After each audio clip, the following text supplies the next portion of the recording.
നമസ്കാരം, എല്ലാവർക്കും പുതിയൊരു വീഡിയോയിലേക്ക് സ്വാഗതം. ചെറിയ ഫാമിലിക്കൊക്കെ പറ്റിയ ഒരു എയർ ഫ്രയർ ആണ് നമ്മൾ പരിചയപ്പെടാനായിട്ട് പോകുന്നത്. അഗാരോ എന്ന് പറയുന്ന ബ്രാൻഡിന്റെ ഗാലക്സി ഡിജിറ്റൽ എയർ ഫ്രയർ ആണിത്. ഓൾറെഡി നമ്മൾ ഇതിന് മുമ്പ് 2 എയർ ഫ്രയറുകൾ പരിചയപ്പെട്ടിരുന്നു. പക്ഷേ അത് കുറച്ച് വലിപ്പമുള്ള എയർ ഫ്രയറുകളായിരുന്നു, കുറച്ച് വില കൂടുതലുള്ളതായിരുന്നു. പക്ഷേ ഇതൊരു 5000 റുപ്പീസിനുള്ളിൽ നിൽക്കുന്ന ഏറ്റവും നല്ല എയർ ഫ്രയറുകളിൽ ഒരെണ്ണമാണിത്. വളരെ സിമ്പിൾ ആയിട്ട് ഈസി ആയിട്ട് നിങ്ങളുടെ കിച്ചണിൽ ഇത് ഹാൻഡിൽ ചെയ്യാനായിട്ട് സാധിക്കും. അപ്പോൾ ഈ ഒരു പ്രൊഡക്റ്റുമായി ബന്ധപ്പെട്ട ഫുൾ ഡീറ്റെയിൽസ് ഇന്നത്തെ വീഡിയോയിൽ നിന്ന് പറഞ്ഞുതരാം. എങ്ങനെയാണ് ഇത് ഉപയോഗിച്ച് കുക്ക് ചെയ്യുന്നത്, കുറച്ച് റെസിപ്പീസ് ഒക്കെ നമുക്ക് ട്രൈ ചെയ്ത് നോക്കണം. അതായത് ഇത് ഉപയോഗിച്ചുകൊണ്ട് നമുക്ക് ബേക്ക് ചെയ്യണമെങ്കിലോ ഗ്രില്ല് ചെയ്യണമെങ്കിലോ റോസ്റ്റ് ചെയ്യണമെങ്കിലോ ഫ്രൈ ചെയ്യണമെങ്കിലോ ഒക്കെ തന്നെ വളരെ ഈസി ആയിട്ട് ചെയ്യാൻ പറ്റും. അപ്പം ഇതൊക്കെ നമുക്ക് ഇത് എയർ ഫ്രയർ ഇല്ല എന്നുണ്ടെങ്കിൽ ചെയ്യാൻ പറ്റുന്ന കാര്യമാണ്. പക്ഷേ എയർ ഫ്രയറിന്റെ ഒരു ഗുണമെന്ന് വെച്ച് കഴിഞ്ഞാൽ ഒരു തുള്ളി ഓയിൽ പോലും ഇല്ലാതെ നമുക്ക് വളരെ ഈസി ആയിട്ട് നല്ല ടേസ്റ്റി ആയിട്ട് കുക്ക് ചെയ്തെടുക്കാൻ പറ്റും എന്നുള്ളതാണ് ഈ എയർ ഫ്രയറിന്റെ ഒരു ഗുണം. ഇത് 1400 വാട്ട്സിന്റെ ഒരു എയർ ഫ്രയർ ആണ്. അതേപോലെ ഇതിൽ 360 degree hot air circulation technology ഉപയോഗിച്ചിട്ടുണ്ട്. അതായത് 360 ഡിഗ്രിയിൽ നിന്നും ഇതിലേക്ക് ഹീറ്റ്, അതായത് നമ്മൾ കുക്ക് ചെയ്യുന്ന സാധനത്തിലേക്ക് ഹീറ്റ് വരും. അങ്ങനെ നമുക്ക് വളരെ നല്ല രീതിയിൽ എല്ലാ ഭാഗങ്ങളും ഒരേപോലെ കുക്ക് ചെയ്തെടുക്കാനായിട്ട് സാധിക്കും. നമ്മൾ എന്ത് കുക്ക് ചെയ്യുമെന്ന് പറഞ്ഞാലും 80 to 200 ഡിഗ്രി വരെയുള്ള ടെമ്പറേച്ചർ കൺട്രോൾ നമുക്ക് ഇതിൽ ലഭിക്കും. ടച്ച് സ്ക്രീൻ സപ്പോർട്ടാണ്. അങ്ങനെ കുറെ സംഭവങ്ങളുണ്ട്. അപ്പോൾ അത് ഓരോന്നോരോന്നായിട്ട് നമുക്ക് മനസ്സിലാക്കാം. അതിന് മുമ്പായിട്ട് വീഡിയോ നിങ്ങൾക്ക് യൂസ്ഫുൾ ആകുകയാണെങ്കിൽ വീഡിയോ ലൈക്ക് ചെയ്യുന്ന കാര്യം മറക്കരുത്. ഒപ്പം തന്നെ വീഡിയോയുമായി ബന്ധപ്പെട്ട് എന്തെങ്കിലും ഡൗട്ട്സ് ഉണ്ടെങ്കിൽ കമന്റ് ചെയ്യാൻ മറക്കണ്ട. കൂടുതൽ സംസാരിച്ച് സമയം കളയുന്നില്ല, നേരെ നമുക്ക് ഒന്ന് അൺബോക്സ് ചെയ്യാം. അൺബോക്സ് ചെയ്യുമ്പോൾ ഇതിൽ ഒത്തിരി ഐറ്റംസ് ഒന്നുമില്ല. നമ്മുടെ മെയിൻ യൂണിറ്റും പിന്നെ കുറെ പേപ്പേഴ്സും മാത്രമാണ് ഇതിലുണ്ടായിരുന്നത്. ഇതിന്റെ എയർ ഇൻലെറ്റ് ഈ ഒരു ഭാഗത്താണ് നൽകിയിട്ടുള്ളത്. ഈ കാണുന്നതാണ് എയർ ഇൻലെറ്റ്. നമുക്കിവിടെ ടച്ച് സ്ക്രീൻ ഡിസ്പ്ലേ ആണ് ഏറ്റവും മുകളിലായിട്ടുള്ളത്.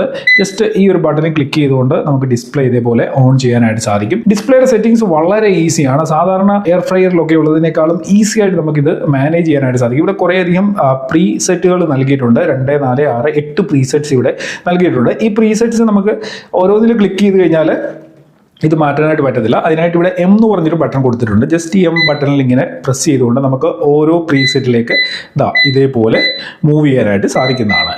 നമുക്ക് ഏത് പ്രീസെറ്റ് ആണോ വേണ്ടത് അത് സെലക്ട് ചെയ്യുക. ഞാനിപ്പോൾ ഈ ഒരു പ്രീസെറ്റ് സെലക്ട് ചെയ്തു. ഇത് എത്ര ഡിഗ്രി ആണ്, എത്ര മിനിറ്റ് ആണെന്നുള്ളത് ഇവിടെ വന്നിട്ടുണ്ട്. 90 ഡിഗ്രി, അതേപോലെ 120 മിനിറ്റ്സ് ആണ് ഈ ഒരു പ്രീസെറ്റ് സെറ്റ് ആയിരിക്കുന്നത്. അപ്പോൾ നമ്മൾ ഓരോ പ്രീസെറ്റിലേക്ക് പോകുമ്പോഴും ഓരോ ടൈമും ഓരോ ടെമ്പറേച്ചറും ആയിരിക്കും ഇവിടെ സെറ്റ് ആയിട്ടുള്ളത്. നമുക്ക് ഈ ടെമ്പറേച്ചർ വേണമെന്നുണ്ടെങ്കിൽ മാറ്റാൻ സാധിക്കും. പക്ഷേ ഏതെങ്കിലും ഒരു പ്രീസെറ്റ് സെലക്ട് ചെയ്തതിന് ശേഷമേ നമുക്ക് ഈ ടെമ്പറേച്ചർ മാറ്റാനായിട്ട് പറ്റത്തുള്ളൂ. ഈ ഒരു പ്രീസെറ്റ് ഞാൻ ഇവിടെ സെലക്ട് ചെയ്തു. അതിനുശേഷം ഇതിന്റെ ടെമ്പറേച്ചർ ഇവിടെ നിന്ന് നമുക്ക് ഈ രീതിയിൽ കുറയ്ക്കാനായിട്ട് സാധിക്കും. കൂട്ടണമെന്നുണ്ടെങ്കിൽ പ്ലസ് ബട്ടണിൽ പ്രസ് ചെയ്തുകൊണ്ട് നമുക്ക് ടെമ്പറേച്ചർ കൂട്ടാനും കുറയ്ക്കാനും വളരെ ഈസി ആയിട്ട് തന്നെ സാധിക്കുന്നതാണ്. അപ്പം ടെമ്പറേച്ചർ നമ്മുടെ ആവശ്യത്തിനനുസരിച്ച് ഇവിടെ നിന്ന് കൂട്ടിയും കുറച്ചും സെറ്റ് ചെയ്യാനായിട്ട് പറ്റും. ഇനി ടൈം നമുക്ക് കൂട്ടുകയോ കുറയ്ക്കുകയോ ചെയ്യണമെന്നുണ്ടെങ്കിൽ ഈ ബട്ടണിൽ ക്ലിക്ക് ചെയ്തുകൊണ്ട് ടൈം കൂട്ടാനും കുറയ്ക്കാനും സാധിക്കുന്നതാണ്. അപ്പോൾ ഇങ്ങനെ നമ്മളൊരു പ്രീസെറ്റ് ഒക്കെ സെലക്ട് ചെയ്തതിന് ശേഷം ജസ്റ്റ് ഈ ഒരു ബട്ടൺ ഉണ്ടല്ലോ, പവർ ബട്ടൺ, ഇതിൽ ക്ലിക്ക് ചെയ്ത് കഴിഞ്ഞാൽ ഇത് ഫംഗ്ഷൻ ചെയ്യാനായിട്ട് സ്റ്റാർട്ട് ആവും. അതായത് ഓൺ ആവും. ഓൺ ആയി കഴിയുമ്പോൾ നിങ്ങൾക്ക് ഈ ഭാഗങ്ങളിലായിട്ട് ഇതിന്റെ കുറെ നോട്ടിഫിക്കേഷൻസ് ഇങ്ങനെ വരും. ഇത് വർക്ക് ചെയ്യുന്നതിന്റെ കാര്യങ്ങളൊക്കെ നമുക്ക് ഇവിടെ നോക്കി മനസ്സിലാക്കാനായിട്ട് പറ്റുന്നതാണ്. പിന്നെ ഇതിന്റെ താഴെയായിട്ട് 2 സൈഡിലും ഒരു പോക്കറ്റ് ഹാൻഡിൽ നൽകിയിട്ടുണ്ട്. ഇതാണ് പോക്കറ്റ് ഹാൻഡിൽ. വളരെ ഈസി ആയിട്ട് നമുക്കിത് മൂവ് ചെയ്യാനൊക്കെ സാധിക്കുന്നതാണ്.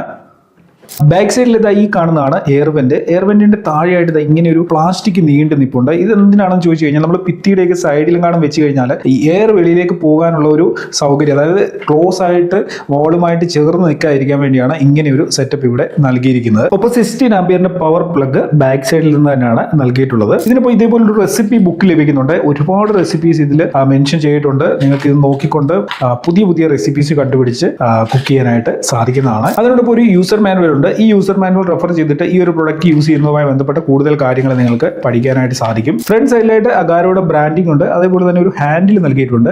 ഈ ഹാൻഡിൽ പിടിച്ച് വെളിയിലേക്ക് ഇങ്ങനെ വലിച്ചു കഴിഞ്ഞാൽ ഈ ബാസ്ക്കറ്റ് നമുക്ക് ഇങ്ങനെ ഊരിയെടുക്കാനായിട്ട് സാധിക്കുന്നതാണ്. ഈ ബാസ്ക്കറ്റിന്റെ കപ്പാസിറ്റി 4.5 ലിറ്റർ ആണ്. ബാസ്ക്കറ്റിനുള്ളിൽ മാക്സിമം ലെവലും മെൻഷൻ ചെയ്തിട്ടുണ്ട്. ബാസ്ക്കറ്റിനുള്ളിൽ വെക്കാനായിട്ട് ഇതേപോലത്തെ ഒരു ട്രേയും ലഭിക്കുന്നുണ്ട്.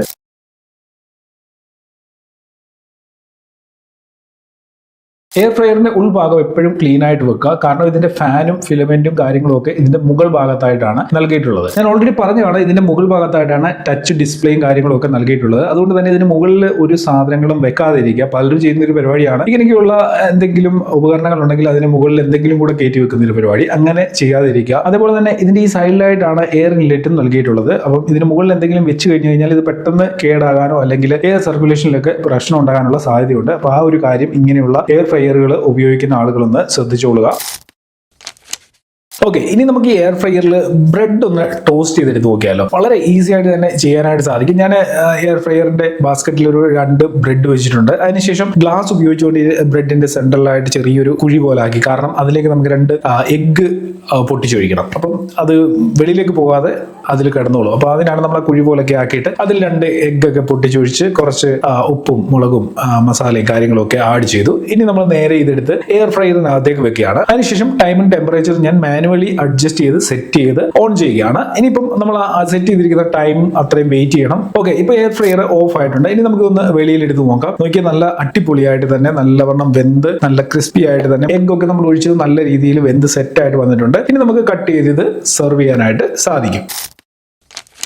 എയർ ഫ്രയർ ആണെന്നുണ്ടെങ്കിൽ ഫ്രഞ്ച് ഫ്രൈസ് ഉണ്ടാക്കുന്നത് മസ്റ്റ് ആണ്. വളരെ ഈസി ആയിട്ട് ഫ്രഞ്ച് ഫ്രൈസ് ഉണ്ടാക്കാനായിട്ട് പറ്റും. ഞാനിവിടെ ആലു കുറച്ച് കട്ട് ചെയ്ത് വെള്ളമൊക്കെ കളഞ്ഞ് സെറ്റാക്കി വെച്ചിരിക്കുകയാണ്. ഇനി അതിലേക്ക് കുറച്ച് മസാലയും കാര്യങ്ങളും ഒക്കെ നമ്മൾ സാധാരണ ഫ്രഞ്ച് ഫ്രൈസിന് ആഡ് ചെയ്യുന്ന അറിയാമല്ലോ, അതൊക്കെ ആഡ് ചെയ്ത് നമ്മൾ നേരെ എയർ ഫ്രയറിനകത്തേക്ക് വെക്കുകയാണ്. അതിനുശേഷം ഫ്രഞ്ച് ഫ്രൈസിന്റെ ഒരു പ്രീസെറ്റ് ഉണ്ട്. ആ പ്രീസെറ്റ് സെലക്ട് ചെയ്ത് ജസ്റ്റ് ഓൺ ചെയ്ത് വിടുകയാണ്. അതിനൊരു ടൈമും ഉണ്ട്, അതേപോലെ തന്നെ ടെമ്പറേച്ചറും ഓൾറെഡി സെറ്റ് ആണ്. അത് ആ ഒരു ടൈം വരെ നമ്മൾ വെയിറ്റ് ചെയ്തു. ഇനി നമ്മളിത് വെളിയിലെടുത്ത് നോക്കാനായിട്ട് പോവുകയാണ്. നല്ല സെറ്റപ്പ് ആയിട്ട് തന്നെ ഫ്രഞ്ച് ഫ്രൈസ് വന്നിട്ടുണ്ട്. അപ്പൊ ഈ രീതിയിൽ വളരെ ഈസി ആയിട്ട് ഫ്രഞ്ച് ഫ്രൈസ് ഒക്കെ ഒട്ടും ഓയിൽ ഉപയോഗിക്കാതെ തന്നെ നിങ്ങളുടെ വീട്ടിൽ തന്നെ എയർ ഫ്രയർ ഉപയോഗിച്ചുകൊണ്ട് ചെയ്തെടുക്കാനായിട്ട് സാധിക്കും.